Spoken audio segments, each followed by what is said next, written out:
हे मंडळी, तुमचं सगळ्यांचं स्वागत आहे तुमच्या चॅनलमध्ये। सर्वात आधी तुम्हा सगळ्यांना श्री स्वामी समर्थ।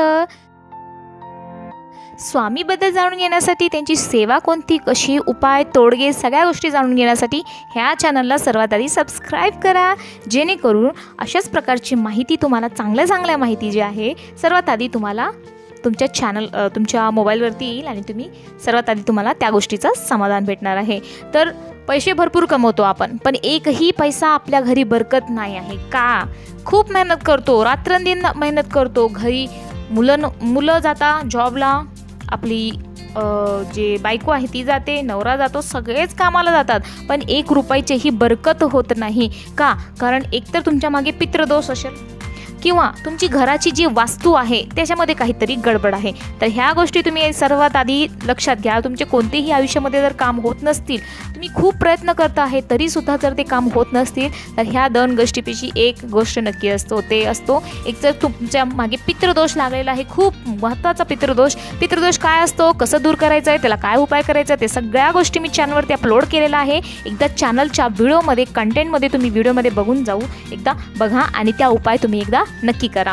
तर ते पितृदोष झाले, त्याच्यानंतर आपल्याला घराची वास्तू कशी आहे, घराचं मंदिर कुठं आहे, घरामध्ये जे मंदिर आहे, वास्तू काय आहे, वास्तू एक पुरुष आहे, जसे आपण एक व्यक्ती आहे, आपले एक नाक आहे, 2 डोळे आहेत, कान आहेत, तेच डोळे 2 जर पोटाला असले असते तर, तो कान हाताला असले असते तर, ते हात जे आहेत ते इकडे असले असते तर तो विचित्र दिसला असता माणूस, आहे का नाही? तसंच जे वास्तू आहे ना, तो एक पुरुष आहे, एक पुरुष, जसं स्त्री आहे तसं पुरुष आहे, तसं वास्तू पुरुष एक आकृती आहे। म्हणजे त्या वास्तूमध्ये त्या पुरुषांचे डोळे जिकडे आहेत तिकडेच असायला पाहिजे, हात जिकडे आहेत तिकडेच असायला पाहिजे। त्याच पद्धतीमध्ये जेव्हा आपण एक घर बनवतो, रामायण, महाभारत आणि अर्थशास्त्रामध्ये सुद्धा दिलेलं आहे की रामजी जे आहे, वास्तुशास्त्राचं खूप महत्त्व आहे। जर तुम्ही विचार केला तर, नाही केला तरी आहे त्याचा, कारण की आपल्याला त्या गोष्टी माहीत नसतात की असं का घडत आहे, पण त्याच्यामागे कुठं ना कुठं तो एक कारण असतो, आपला वास्तुदोष।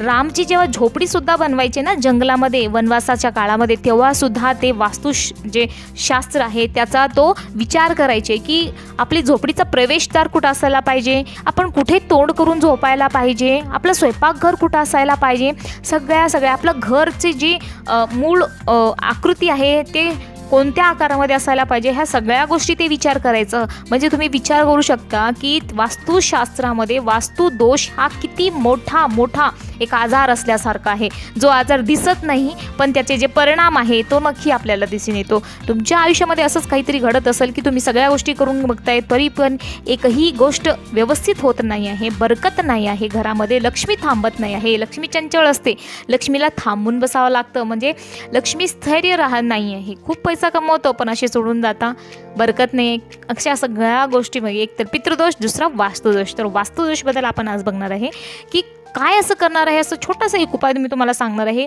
सर्वात महत्त्वाचं आहे, तुमच्या घरातली जी तिजोरी आहे, तिजोरी म्हणजे लक्ष्मी स्थिर असायला पाहिजे आपल्या घरातली।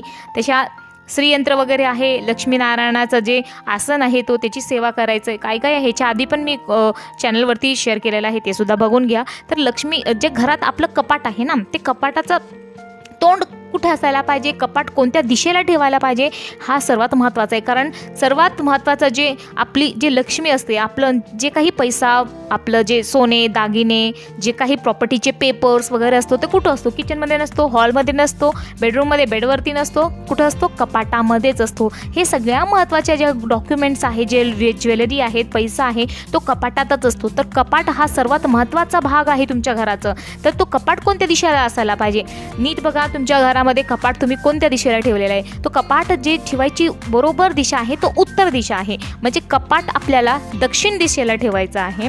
तुमच्याकडे कोणतंही लाकडी कपाट असो, लोखंडी कपाट असो, कोणतेही कपाट असो, कपाट जे आहे तो दक्षिण दिशेमध्ये असायला पाहिजे। पण जेव्हा त्याचे डोर्स आपण ओपन करता ना, त्याचे दरवाजे जे असे जर असतील, दरवाजे असे उघडायचे जर असतील, जे लोखंडी कपाट असतो असे जर उघडायचे असतील, तर त्याचा जे तो उघडण्याचे जे दरवाजे असतात ते कुठं जायला पाहिजे, उत्तर दिशामध्ये तो दार उघडायला पाहिजे.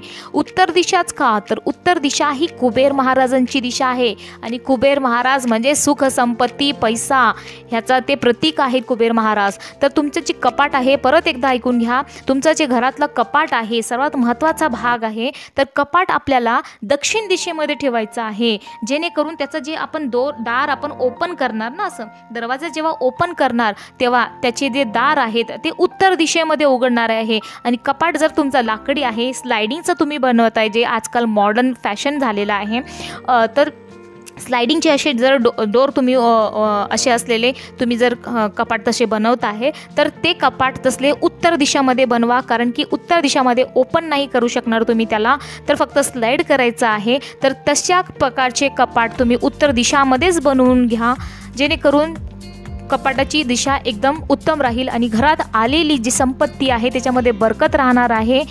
तुमच्या घरात सुख समृद्धी ऐश्वर्य संपन्नता आणि पैसा टिकणार आहे. ह्या गोष्टी एकदा तुम्ही नक्की करून आर्थिक उन्नतीसाठी सुद्धा हा एक उपाय उत्तम आहे.